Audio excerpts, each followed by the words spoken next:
मस्त अशी हिरवीगार गावरान चाकवतची गरगट्टी, थंडीसाठी खास चाकवतची भाजी आणि त्यासोबत ज्वारीची किंवा बाजरीची भाकरी. हा बेत नक्की ट्राय करा. थंडीमध्ये खूप छान लागते ही भाजी.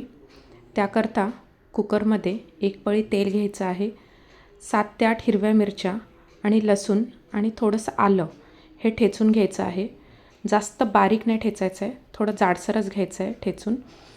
ते आपल्याला गरम तेलामध्ये घालायचं आहे. व्यवस्थित लाल होईपर्यंत छान ते फ्राय करून घ्यायचं आहे. 2 ते 3 वेळामध्ये हलवायचं आहे, म्हणजे ते खाली लागणार नाही, करपणार नाही. 2 तास आधी मी अर्धी वाटी शेंगदाणे आणि अर्धी वाटी चणा डाळ भिजत घातली होती.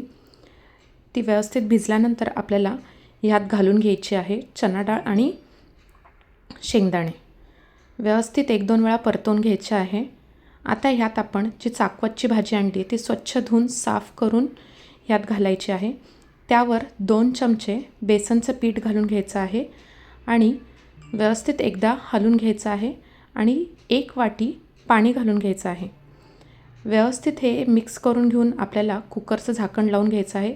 जास्त पाणी घालायचं नाही आहे आणि कुकरचं झाकण लावल्यानंतर ह्याच्यात छान 2 ते 3 शिट्ट्या होऊन द्यायच्यात. शिट्टीची वाफ गेल्यानंतर आपल्याला ह्याचं झाकण काढून घ्यायचं आहे आणि ही भाजी आपण रवीच्या साहाय्याने हटून घ्यायची आहे. व्यवस्थित आपल्या चणा डाळीची पीठ आणि आपली भाजी व्यवस्थित मिक्स होते, त्यामुळे रवीच्या साहाय्याने व्यवस्थित हटून घ्यायची आहे. आता आपण मेन फोडणीला देऊया.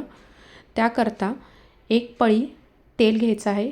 तेल छान गरम झाल्यानंतर त्यात 1 चमचा जिरे मोहरी टाकायची आहे. जिरे मोहरी छान तडतडून द्यायची आहे.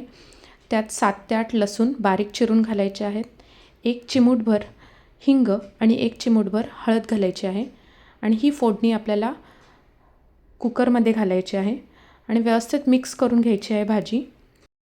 फोडणी मिक्स झाल्यानंतर त्यात चवीनुसार मीठ घालून घ्यायचं आहे आणि व्यवस्थित 1 ते 2 वेळा आपल्याला ही छान भाजी हलवून घ्यायची आहे, जेणेकरून फोडणी आणि आपली भाजी व्यवस्थित मिक्स होईल. आणि ह्याला 10 मिनटं आपल्याला छान उकळी द्यायची आहे. जर इथे भाजी तुम्हाला खूप घट्ट वाटत असेल तर तुम्ही ह्यात अर्धा पेला पाणी ॲड करू शकता. तुम्हाला जशी थिकनेस पाहिजे त्यानुसार तुम्ही पाणी ॲड करा. छान आपली अशा प्रकारे भाजी तयार आहे. गावरान चाकवतचं गरगट्ट थंडीसाठी खास भाजी आहे. नक्की एकदा ट्राय करा आणि कशी झाली हे कमेंटमध्ये सांगायला विसरू नका. चाकवतची भाजी आणि भाकरी तयार आहे. अशा छान छान आणि मस्त रेसिपीसाठी please like, share, subscribe. Thank you so much for your support.